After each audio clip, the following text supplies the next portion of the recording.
2017. What do you think, Sarah? I mean, it's another 1-year contract, isn't it? Which does seem to be the way at the moment.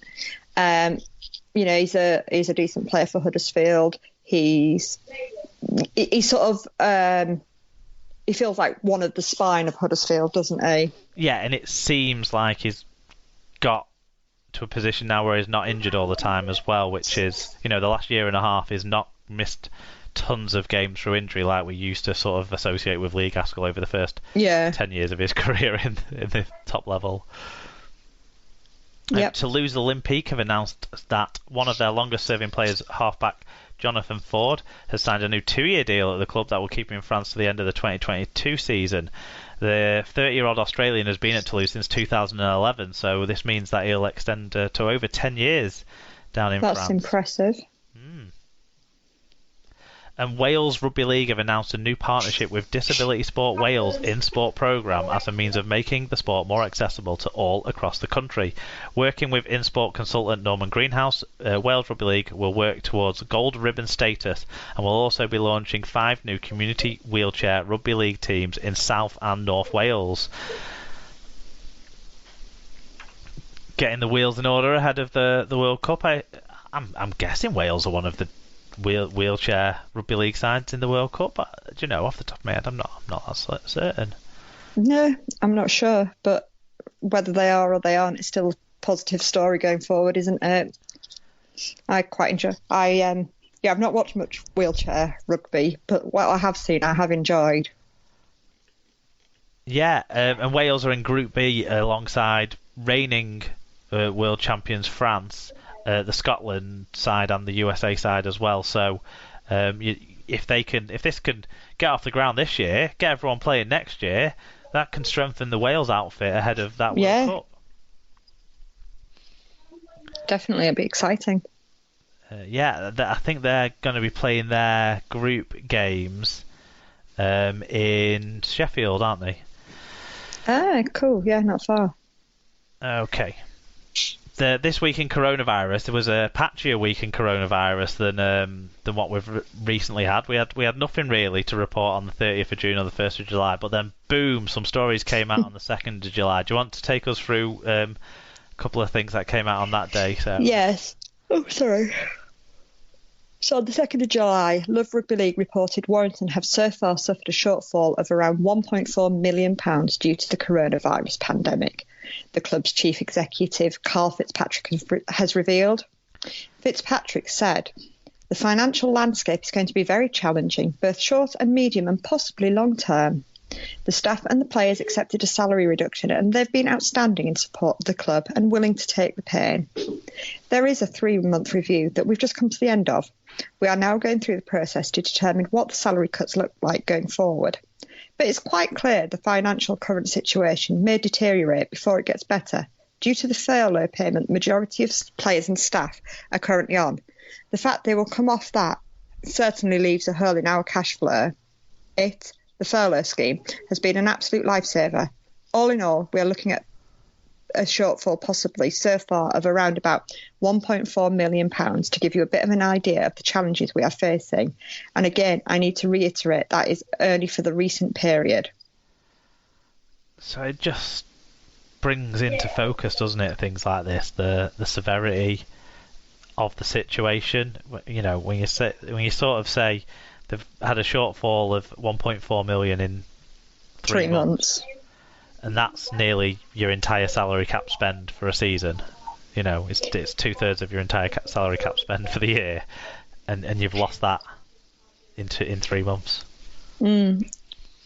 Although I guess looking at it on the converse, like that's quite amazing that they would expect to have that much money made in 3 months. Do you know what I mean? In the normal way of things. It shows that when things are going well, these well-run clubs are doing all right and doing things well, doesn't it? I guess, it just. But it shows just how close we are to disaster when there is. Yeah. I guess it just struck me that it's for a club like Warrington, 1.4 million. You just question sort of what, for lower league clubs. Obviously, the figures aren't going to be so big, but they're still going to be massive for what they can deal with. And then it's like a proportionate thing as well, because Warrington have got rich owners who, last week we talked about, have been able to fill 1 million of that 1.4 million gap out of their own pockets so far.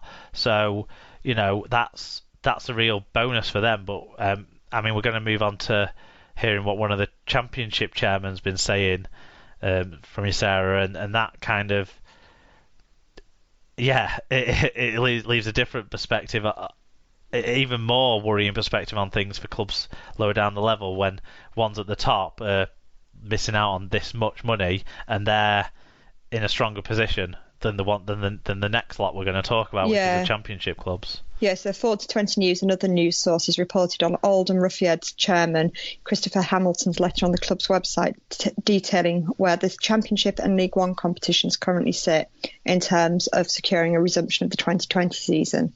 Hamilton said there is still no decision as to whether or not we'll return this season, as there is so much to consider, as well as the welfare of so many people, not least the fans, season ticket holders and sponsors, plus the clubs and venues' abilities to be able to comply with all required standards, he said.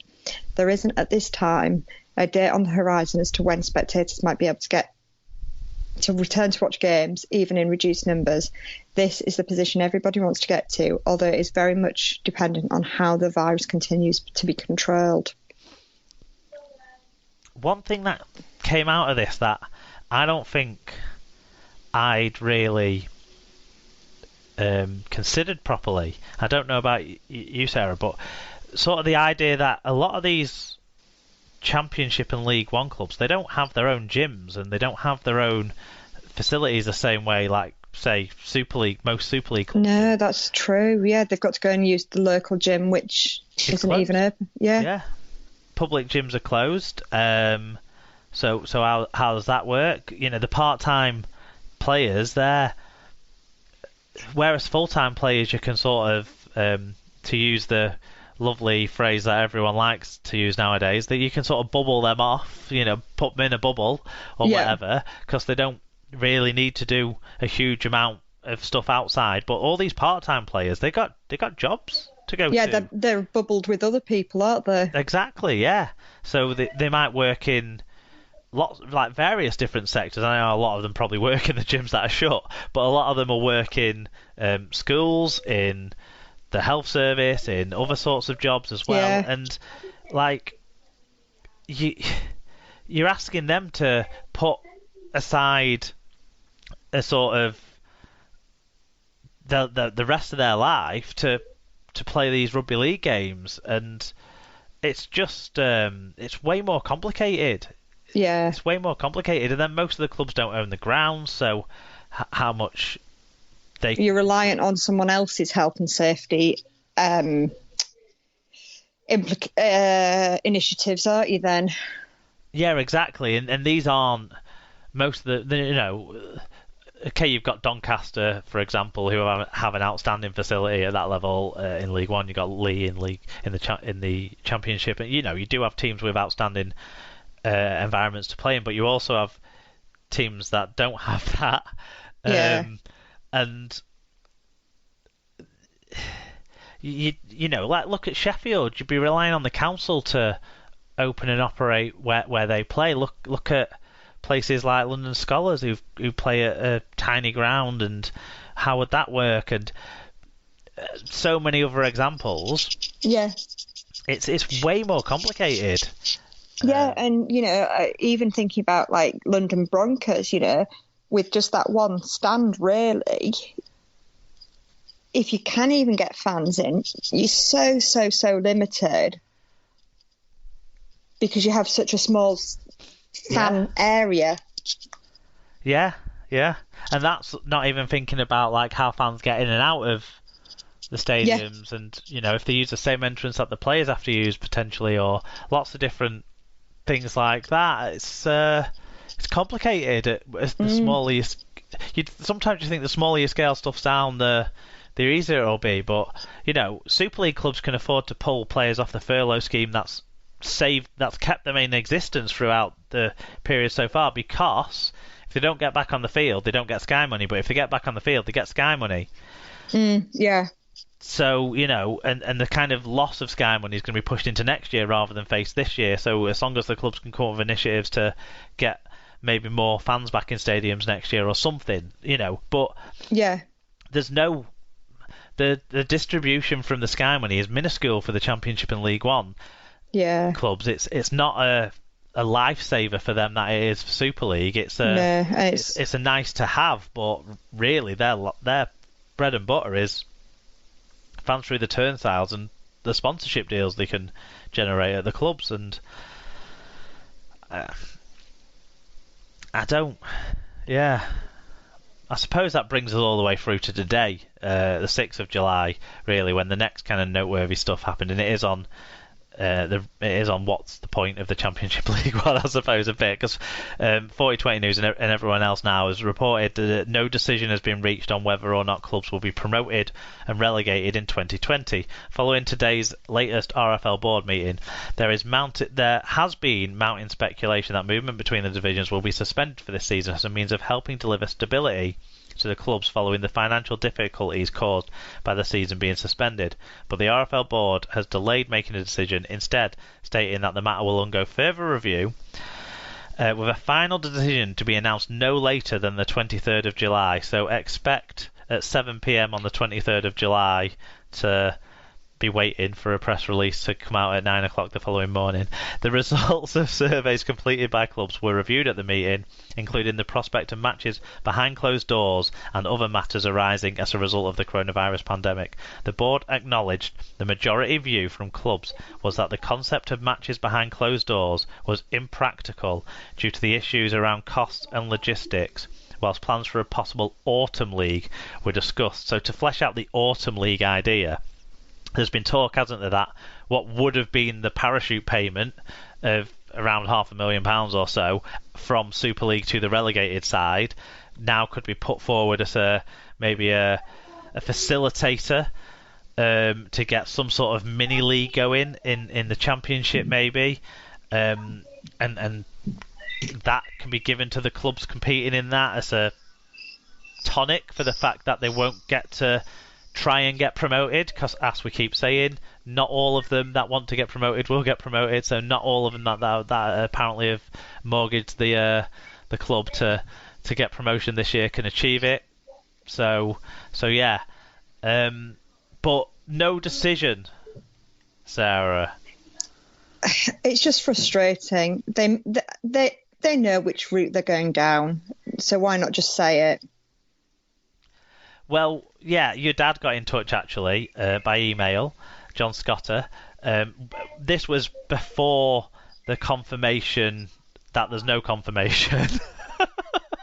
Yeah, sounds so familiar. Yeah, this was based on the reporting sort of yesterday evening and this morning that...